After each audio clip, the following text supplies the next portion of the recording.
Hey y'all, Vanessa Hogle here.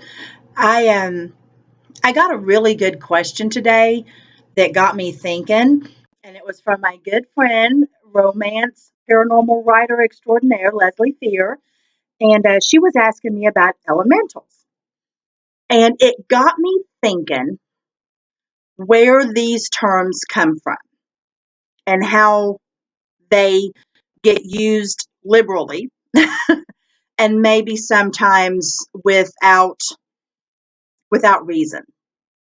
Okay. And I'm going to explain what I mean by that. First off, let's talk about the origin of where the term elemental or elementals comes from. Sorry, it's been a hard day. I'm tired. Okay. So I look haggard. Um, Elementals, or the idea of the elemental, comes from, and let me see if I can get this name right, Theophrastus von Hohenheim from the German Renaissance. Okay. He was a physician, an alchemist, and an astrologer. And the alchemy part of his work is what led him to create the term elementals, in which he talked about undines, sylphs, gnomes, and salamanders, and how each one of them played a part in the elements: earth, air, fire, and water. And I'm not going to explain each individual one. You guys can go and look that up yourselves, okay? Because I don't want to do a super duper duper long video. Um, because of his work with alchemy, he came up with those, and we really can only question why was there a need to, for whatever reason, to put a face with magic, which is what alchemy is to a certain degree. Putting particular herbs together or oils together in a particular way to achieve a particular end result. Same thing we do with everyday magic. If I do a candle with particular herbs and a little bit of my hair and a touch of my favorite oil, as I have just put in this most recent book, 30-minute candle can burn for 8 hours. Magic. Okay, so, but I didn't put a face to it except for mine. I don't put a name to it except for mine. So, what was the need for that? And when you talk about an elemental, you're talking about something on its most primary level, basic as all basic gets, as in not convoluted, um, not to the extreme. It simply is. At least that's my understanding of it. What I find fascinating is this was from the German Renaissance. That is when he went by the name, let me see if I can get this right, Paracelsus. So he went from Theophrastus von Hohenheim to Paracelsus. Okay, so I don't think he really upgraded there on the name. All right, they're both a little different, but again, this was the German Renaissance. He was also known as basically the father of toxicology. So that's something very interesting when you look him up, and you can see all that, how he actually learned the effects of ether and the effects that it had on chickens. But he didn't really transfer that to humans. He came up with something altogether different, which actually had an extremely addictive property, laudanum. So I mean that's something. Anyway, I'm getting off. I'm getting off my topic there, but elementals. Okay, what I find fascinating is in this particular field of the paranormal, the supernatural, the mystical, whatever you prefer to call it, we seem to need to label things whether we can explain them or understand them at all. It seems to be something that we feel like we have to do. And I'm going to give you a really good example of that. I was in Ireland, March of 2000. It's 2019. That would have been 2018, I think, give or take. Um, we were in Ireland, and I was at Lep Castle, and there was supposed to be what is considered an elemental upstairs, burped, sorry, in Lep Castle. Now, I will say this, that there was something up there that did not care for me. I did not feel comfortable. I'm not going to say I felt threatened, but I didn't feel comfortable. I felt that it did not particularly like my presence being there.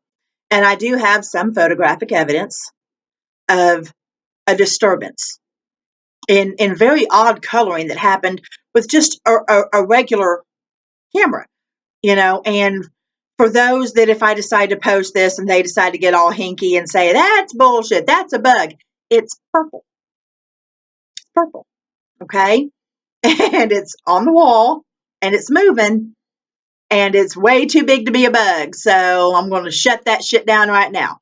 But that's if I decide to post it. It's already been posted once before, but if I decide to post it in conjunction with this, then, in conjunction with this, then maybe I will. I don't know. I might have to go through everything and find it anyway.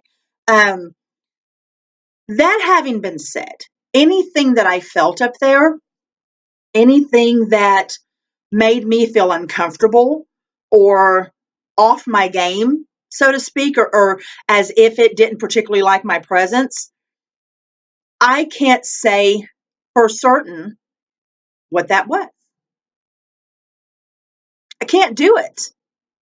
And I don't think anybody can. Because when people say, oh, it was an elemental, how? How? How was it? How do you know that? Because technically speaking, elemental, by definition, is a word made up by a physician in the German Renaissance. How'd he come up with it? That's my whole point. It's we need to label so desperately to understand that if somebody says it and we trust them even a little, or if we think they're more important than us, which nobody is, we're all equally as important. But if we think somebody with more authority in this field says it, must be true. It absolutely must be true. So by golly, that's what we're going to call it. Not this gal. Sorry, can't do it. Do I know what the elements are? Do I know what I'm told an elemental is? Yes. Again, undines, sylphs, gnomes, salamanders. By noun definition, it is something drummed up for occult practices. I guess it could just depend on whose intent it was, if there was any way to do that, if it's a conjuring or a summoning. But even then, how do you know? How do you know? The elemental is the one term that really kind of sticks out there that I think people use willy-nilly without being able to give any type of reasoning as for using it. And there might be some people that gets a little ticked off at me over that one, and that's okay. My opinion, not saying I'm right. I'm just throwing this out there.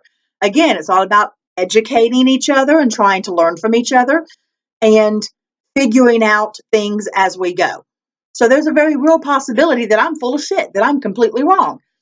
But I have to put it out there. It reminds me of a Friends episode where they found out that Chandler had the third nipple, and Joey's like, I thought it was a nubbin. And they said, well, what did you think a nubbin was? And he's like, well, you see something, you hear a word, that's what I thought it was. Same thing. Same thing. All of these terms and phrases that get used by professional investigators, paranormal investigators, which by y'all, nobody's professional. Some are dedicated. Some have been doing this way longer than others. Some are extremely experienced, but it's not professional. Okay? There are no certainties. There are no guarantees. I could walk in to a location and tell you that I saw a wacka Jonas Flurhy. Wacka Jonas Flurhy. I just made that shit up. And I can guarantee you, if I said it with enough authority, that that would in turn be something that could be haunting that place. Simply because people need to label, they need to name. And I think, now I know, that is one of the biggest stumbling blocks in this particular field, is the need to do that without any way of proving its accuracy or any way of having solid evidence that that's what it is. Now, I am a firm believer that you can believe in things that you can't see, obviously, okay? But what I'm also a firm believer in is being responsible and owning up to the fact of saying, we don't know. We don't know. We don't know what causes these certain things to happen. We don't know what is behind it yet. So therefore, I'm not going to label something that could instill fear in others if I can't back it up. I'm not going to do that. When I was at Lep Castle, I didn't see anything. Therefore, I cannot describe what it was. Therefore, I can't go back and see anybody else's description of what they saw and know that it is the same. When I was in Virginia, I saw with my own two eyes. I described, I drew, I published. I still did not label because I don't know. I'm not, and for the most part, people who have read Walking with Ghosts and read about that story have said that that really does sound demonic. The closest I will come to saying that is, if there is demonic activity, I can only imagine that being the closest I've ever come. I can say that, and I can say that with conviction, but I'm not stating fact because I can't. I can state experience, but I cannot state fact. So I think that was my whole point behind this. I loved the question. I loved the fact that I had to dig deep to come up with an answer and an explanation. I love the fact that I had to question myself to see if I was accurate in my understanding. And I think that that is necessary for all of us to do. I truly do. In order for us to progress, we need to shake these binds of somebody else dictating what it is we're seeing and feeling just because they said it first.